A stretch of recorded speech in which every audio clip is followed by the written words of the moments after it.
Well, as we've seen the last couple of weeks, infrastructure matters, and I want to just compliment the staff for the preparation, for the work they've done. Otherwise, our situation might have been far worse. The capital budget and the capital improvement plan reflect our investments in the future of our community, as we can see from past budgets and the one that we're dealing with here. A couple of things I want to highlight. First, it's been an ongoing struggle to keep the debt service at a reasonable proportion of the total operating budget. I've done my best despite the fact that the City Council has little discipline in this area, and I expect this to be a very contentious budget again this year. And the needs in certain areas, particularly pertaining to social services and making life better for citizens who don't have access to libraries and community services, is critical. It's also critical that we recognize that there's a difference between needs and wants. And certainly, there are projects depending upon the service area and the timing of development in the area should be phased in rather than getting immediate attention.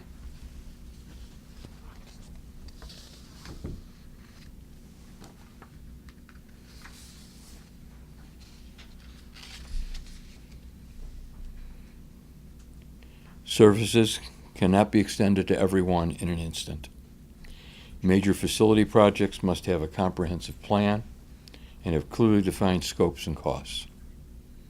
Once a projected plan is completed, high-priority facility projects can be funded on a timetable basis as needed. Now, a couple of things I want to highlight here. First, in regards to infrastructure questions created by the recent rains and storms. Those items will be handled separately as we find out what kind of funding we're eligible for in regards to federal and/or state assistance. It will take many months to figure out what our long-term needs are in response to 500-year rains. And then we will obviously have to either amend this year's budget or include changes for the 2020 budget. In any case, it will disrupt part of the long-term capital improvement plan.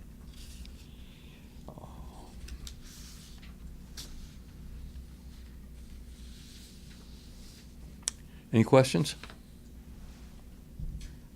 I was hoping you could elaborate more on the item that you included in the budget about talking about funding for scoping rather than including the construction funds in the budget, and why you think that is an appropriate way to sort of plan for those major projects. Well, our appetite is always bigger than our ability to consume.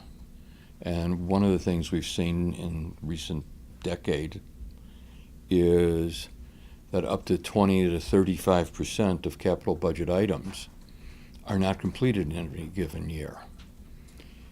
In addition, it doesn't seem appropriate to me to schedule items for construction when we don't fully understand the scope of the project. So, from a standpoint of being realistic and from the standpoint of recognizing the excessive debt service that we've got, I'd suggest that we make sure that we know the scope of projects before we adopt them, That means the long-term budget implications, and that we understand our capacity to absorb more debt. Next year's operating budget is not yet completed, but it has locked in a great number of costs created by capital budget decisions made over the last 2 to 3 years. So the budget as it stands now does not really respond at all to the flooding, is that the way I understand it? The flooding occurred 2 weeks ago. This budget was prepared a month ago. So the McKenna Boulevard flood mediation that was planned long in advance, then what actually happened?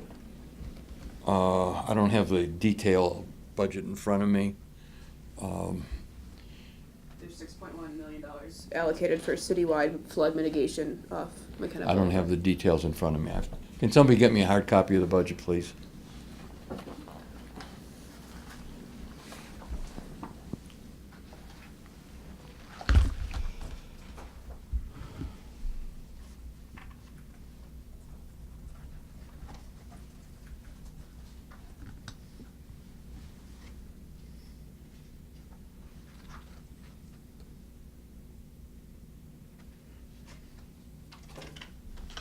So we've got flood mitigation here for a number of projects, one of which is McKenna. This was prepared before the flooding occurred. It's in the budget.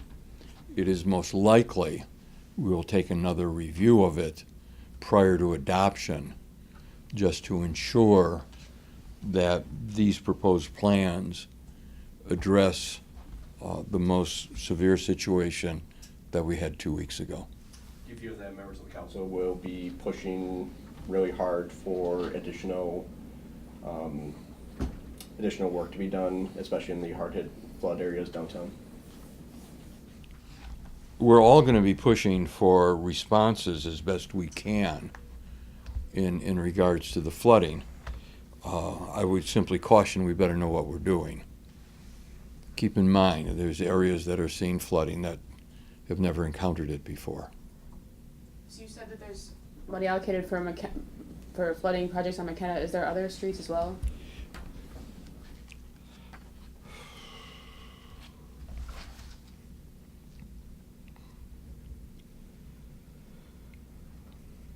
We're dealing with a pond, which we're hoping will divert runoff in the Milwaukee Street area. And then there's simply allocations for a number of smaller improvements around the city. These were all prepared prior to mid-August. So what changes do you think could be made? To this budget, not much. You can't just throw money at something. You have to have a plan, there has to be engineering, and so on. It's going to take 3 to 6 months after this event is over to do a complete comprehensive evaluation.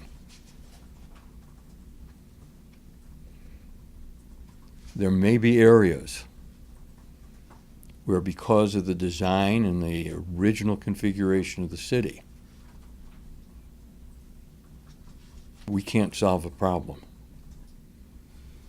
The topography and these record rains may be insurmountable. We got to remember that much of the isthmus was a swamp when Judge Doty bribed the territorial legislature to locate the Capitol and the university here. A lot of our isthmus properties and properties along the lakes have fill. And if we were to have done today what they did 150 years ago, we would have done a better job of filling if we would allow development at these locations. And that's the problem in the area specifically around the isthmus and along part of the shorelines of Lake Monona and Brittingham Bay. One of the things we did in recent years for new developments in that area is we required that the buildings be constructed at a higher elevation. And while that was at an additional cost to these developers, I would assume that they're grateful for the professional engineering that was demanded by city staff before we issued construction permits. And my guess is that all new construction will continue to get that guy. I'm guessing it. I know that all new construction will get that kind of vigilant review. Part of this is an issue of lake levels, and we'll get to that discussion once we get past the present difficulties. That's something that's got little to do with our capital budget. Now, I am unfamiliar with the earmark of the state and federal funds that may be coming in due to these floodings. Can some of those funds go towards the revamping of storm sewers? No. Okay. No, well, it depends what kind of federal funds are released. Most of the funds, if we qualify, most of the funds will be designated to deal with specific damage to properties, private properties and public areas. There may be separate federal programming of various kinds of relief, including tax credits, that can be used universally. But right now we're only focused on the first area, which is collecting and inventorying all of the data related to the storm damage to see if we can qualify for both improvements to damaged public property as well as to private homes and businesses. So effects of the rains aside, what is the greatest challenge facing the city in next year's capital budget? Not spending too much money. And not only the rising debt service, but then the consequence to the operating budget. Are there current stormwater projects that are in the works? Well, the ones that I just outlined that are on pages 144 through 146 of the budget gives you that synopsis. Again, this is areas, for example, McKenna Boulevard, that we knew we had problems, and we were already working on redesign and this project, which has a total cost over 5 years of it looks to me like close to $5 to $6 million. The biggest expenditure coming in 2020 of $2.2 million. But there'll be $900,000 for the project next year. Is there anything in this budget that you are hard set, will not negotiate with the council on? I haven't thought about anything in those terms. I spent the better part of the last 8 years working on the public market, which I think from an economic standpoint, from a health standpoint, from an entrepreneurial standpoint, particularly for families who don't have college degrees and looking for an opportunity to make a living, that to me is real important. One of my frustrations for these 7-8 years has been working so hard and so diligently to get the capital budget and the debt service under control.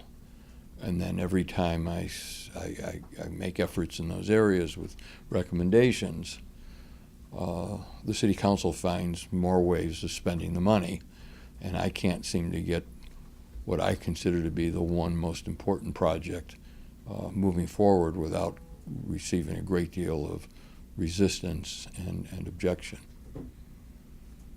So with a lot of this budget, you're not going to be in office to see it implemented, do you think the city council is gonna use that as leverage? I have no idea. I have no idea. I cannot predict how the city council thinks. I can only look back on the last 8 years and the fact that we've got debt service, starting in the 2 years prior to my returning to office, totally ignoring the 12.5% goal in terms of debt service as a portion of the operating budget. And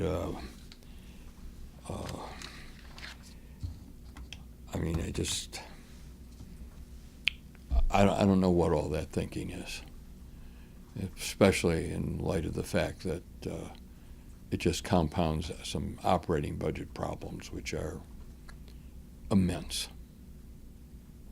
You mentioned the lake levels, but you said that there's nothing that the capital budget can really do to help solve that Lake problem. levels are controlled by the county and the DNR. They are the ones who make the determination as to how high Lake Mendota is maintained, and the county is responsible for what limited capacity there is to control the flow of water out of the southern end of Lake Monona.